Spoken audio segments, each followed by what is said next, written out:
All right, guys, welcome to Job 8. Now, we are going into Job's second friend. We heard from Eliphaz. He blamed everything on Job. Job, it's your fault. You messed up. How funny he was trying to link back to God too at the same time. But Job responded and stood his ground. Now Bildad is going to speak. Job should repent. He's going to blame him too. Then Bildad the Shuhite answered and said, "How long will you speak these things, and the words of your mouth be like a strong wind?" He called him a blowhard. I think Job was right in him standing his ground. Does God subvert judgment, or does the Almighty pervert justice? And how funny they're using. And again, I think Satan is the one who sent them, these men. But how funny they're trying to quote God. They're trying to put God into this situation to lay some kind of guilt on him. Does God subvert judgment, or does the Almighty pervert justice? If your sons have sinned against him, he has cast them away for their transgression. How interesting. They must have known what Job was concerned about, or they knew what the sons were doing. How interesting that he mentions this, and we read that in chapter 1. So this must be something very prominent. If your sons have sinned against him, he has cast them away for their transgressions. That's not what God does, though. If you would earnestly seek God and make your supplication to the Almighty, if you were pure and upright, surely now he would awake for you and prosper your rightful dwelling place. That's not how God works. So if you were doing the right thing, Job, this wouldn't have happened. Verse 7. Though your beginning was small, yet your latter end would increase abundantly. For inquire, please, of the former age, and consider the things discovered by their fathers. For we were born yesterday, and know nothing, because our days on earth are a shadow. Will they not teach you and tell you, and utter words from their heart? Can the papyrus grow up without a marsh? Can the reeds flourish without water? While it is yet green, and not cut down, it withers before any other plant. You can count all the way through the Old and New Testament. The same speech is there. These same references are there. Verse 13, so are the paths of all who forget God.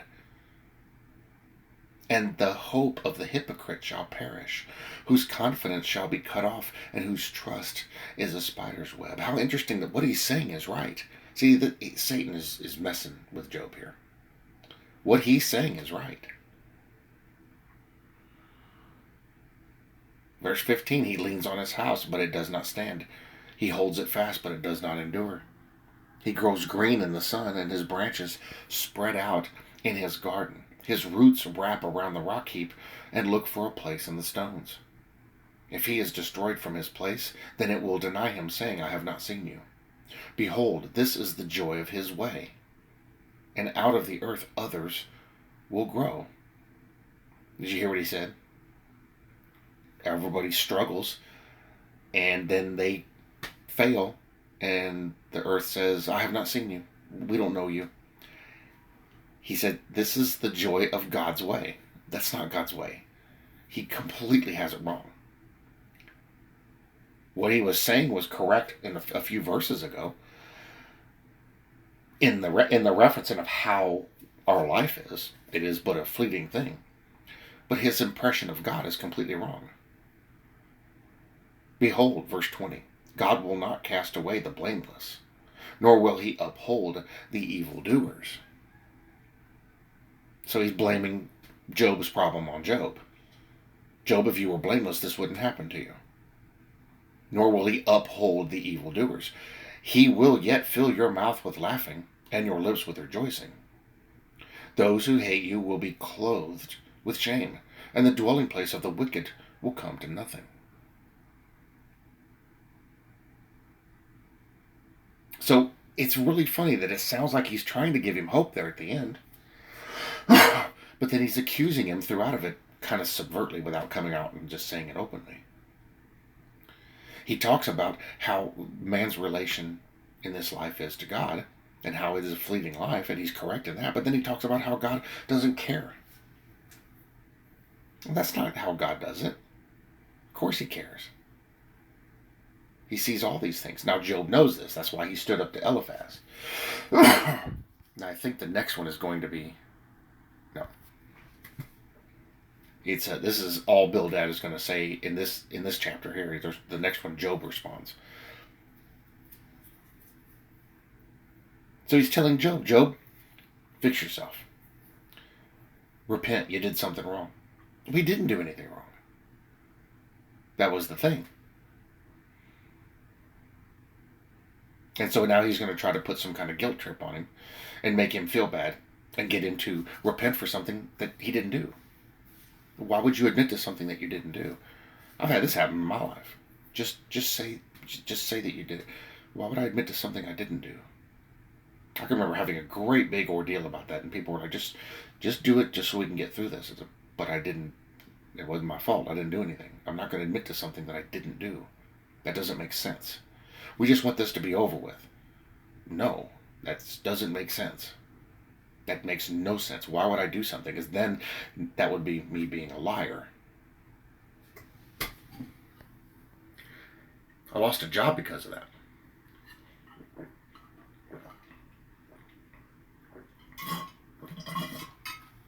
One of the best things that ever happened to me. That's how crooked the world is.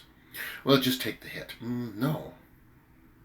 If I'd done something wrong, then I can see it. But if I hadn't done anything wrong, why am I going to admit to it? No, thank you. So this is what he's trying to get Job to do. Job, just say you did something wrong and get this over with. He's doing what his wife did. Curse God and die. But I don't want to curse God. This isn't his fault. I want to see where this is going to go. Evidently, there's a purpose behind this. I want to find out where it's going to end up. Very interesting that Bildad takes another angle, but does the same thing Eliphaz did. Job, you messed up. Fix it. But they don't have all the details. Again, they're only seeing from one perspective. I also find it very interesting that Bildad mentions his kids and what Job thought they were doing. And I wonder if either they were talking or if they knew what those kids were doing. Don't know. Don't know.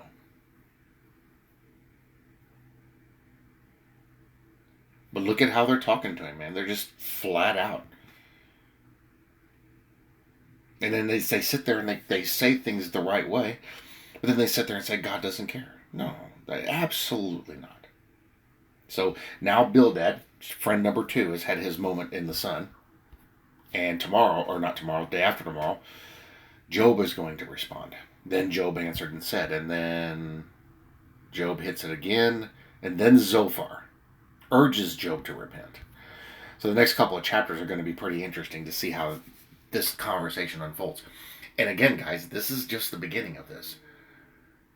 Job goes on for a while. There's a lot to cover here. There's going to be a very long diatribe that forms out of this. But we're just getting the introduction into these guys and what their opinion is of his situation. Which seems pretty low. Job, just take the hit and move on. But no. Why would I admit to something that I didn't do? It doesn't make sense. In fact, Job was doing everything he could to counter what was being done wrong. In the first chapter. It's just Satan. Satan's trying to get him to give up. And as this unfolds more, we're going to see how much more bold Satan gets, influencing his friends to talk down to him. Much like morning devotion the other day.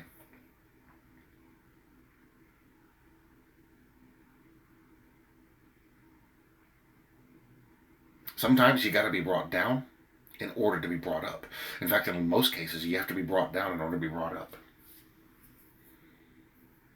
You have to be brought down to be able to see the light. You need to be brought down into the darkness to be able to tell the light is there sometimes. And then brought back up. Because then, after it being at the bottom, you appreciate it more.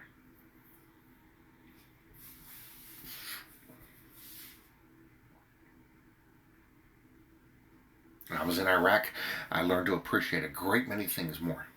Simple things. And people look at those things as being, why don't you eat something better? Because we didn't have this in Iraq. I appreciate that we have this. I appreciate cold water. I appreciate ice. I appreciate anything other than extreme heat. My body can't take it no more. 1 year in the desert.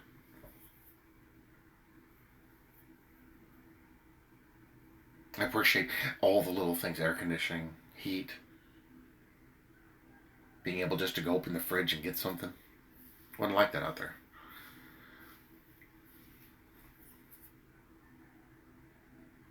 These guys are going to make a terrible mistake in their conversation with Job.